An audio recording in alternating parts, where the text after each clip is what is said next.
Have you ever really thought about how your parents' traits were physically handed down to you? Well, today, we're going to crack that code. We are connecting Gregor Mendel's brilliant ideas to the actual stuff inside our cells that makes us who we are, the chromosomes.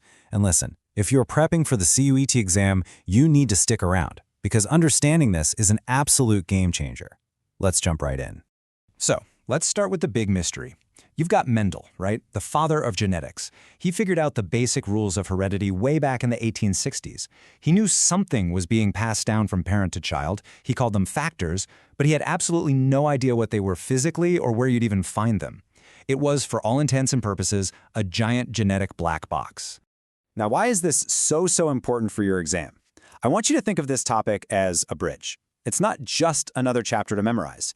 It literally connects Mendel's laws, which you've probably already covered, directly to the mechanics of how our cells divide in meiosis. If you can master this bridge, you're going to save yourself from making silly mistakes in tougher topics like genetic linkage and sex-linked traits. Trust me on this. Okay, let's just set the scene a little. When Mendel was talking about his factors, he was describing these invisible things that came in pairs and then split up when organisms reproduced. I mean, his math was perfect, his pea plant observations were flawless, but the actual physical thing, it just wasn't there. The technology to see it just didn't exist yet. Right, so let's fast forward to the early 1900s, and suddenly the whole game changes. We've got more powerful microscopes, and a new wave of scientists are basically becoming genetic detectives. They're peering into this secret world inside ourselves. So let's meet the two main investigators who finally cracked this case wide open. Okay, so on one side of the Atlantic, in the United States, we have Walter Sutton. He's meticulously watching grasshopper cells divide. And then, over in Germany, you've got Theodor Boveri, who's doing these absolutely brilliant experiments with sea urchin embryos. Now, the amazing thing is, they were working completely independently, but what they found was about to come together in this incredible way. So Sutton is staring down his microscope at grasshopper testes, and he has this total aha moment. He saw that chromosomes were behaving exactly the way Mendel said his factors should. They were in pairs, they separated during cell division, and each sperm cell got only one chromosome from each pair. The conclusion was just inescapable. These chromosomes had to be the things carrying our traits. Boveri, on the other hand, he wasn't just watching. He was actively experimenting. He managed to prove that if a little sea urchin embryo didn't get a full, complete set of chromosomes, it just wouldn't develop right. This was huge. It showed that chromosomes weren't just some random gunk in the cell's nucleus, they were absolutely essential, and each one carried unique, vital information. So let's recap. You've got Mendel's theories, Sutton's direct observations, and Boveri's experimental proof. The final step was to put all these pieces together into one single, powerful, unified theory. And folks, this was the aha moment for the entire field of genetics. And this leads us right here to the Chromosomal Theory of Inheritance. The core idea is actually pretty simple, but it was revolutionary. It states that genes, what Mendel called factors, are physically located on chromosomes. That whole intricate dance that chromosomes do during meiosis, well, that is the physical reason behind all of Mendel's laws. The black box was finally opened. And this slide right here shows you the smoking gun. Just look at the parallels. Mendel said his factors come in pairs. Well, we can see homologous chromosomes come in pairs.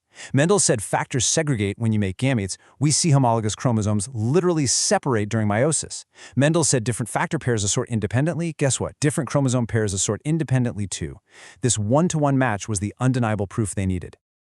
Okay, so we know the theory holds up, but how exactly does meiosis make it all happen? Let's zoom in on the cell and actually visualize how this whole process works, step by step. All right, first up, the law of segregation. Now remember, this law just says that the two versions, or alleles, for a trait get separated from each other when gametes are formed. The physical event that does this, it's the separation of homologous chromosomes during Anaphase 1 of meiosis. One chromosome goes this way, its partner goes that way, and boom, the alleles are segregated. It's simple, it's elegant, and it's a physical reality. And next, the law of independent assortment. This law says that the alleles for different genes, like hair color and eye color, get sorted into gametes independently of each other. The physical basis for this is all about how those pairs of homologous chromosomes line up totally randomly at the center of the cell during metaphase 1. The way one pair lines up has absolutely zero influence on how another pair lines up, and that randomness is what leads to all the amazing genetic combinations. Okay, you've got the theory down. Now let's switch gears and focus on what really matters for your future. Crushing the exam. It is time for a CUET masterclass, so I need you to grab a pen and pay very close attention. All right, let's get some memory tricks to lock this stuff in your brain. For Sutton, just remember, Sutton saw separation. Easy. For Boveri, think Boveri equals biological validation from his sea urchin experiments. Now for the laws. Segregation equals separation in Anaphase 1, and independent assortment equals individual alignment in Metaphase 1. Say those out loud a couple of times. Go on. It helps, I promise. Okay, time to put this knowledge to the test with a classic CUET-style question. It's an assertion and reason type. Read it carefully. Assertion A says, the law of segregation can be explained by meiosis. Reason R says, homologous chromosomes separate during Anaphase 1.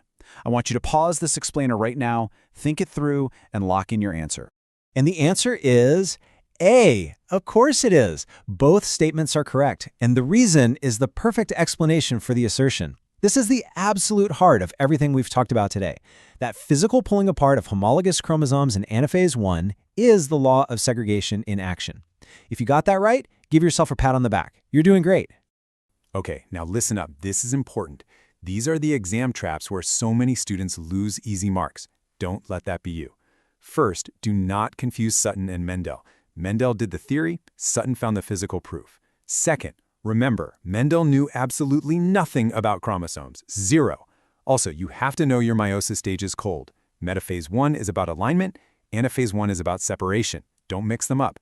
And finally, remember the organisms. Sutton and grasshoppers, Boveri and sea urchins. They love asking about those. All right, team, final 30-second rapid-fire revision. Are you ready? Let's go. Genes are on chromosomes. Sutton and Boveri are our key scientists.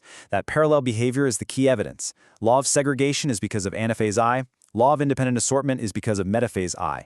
And this whole theory is the critical bridge connecting genetics to cell biology. Got it? Good. So, today, we saw how one incredible tool, the microscope, unlocked one of the biggest mysteries in biology.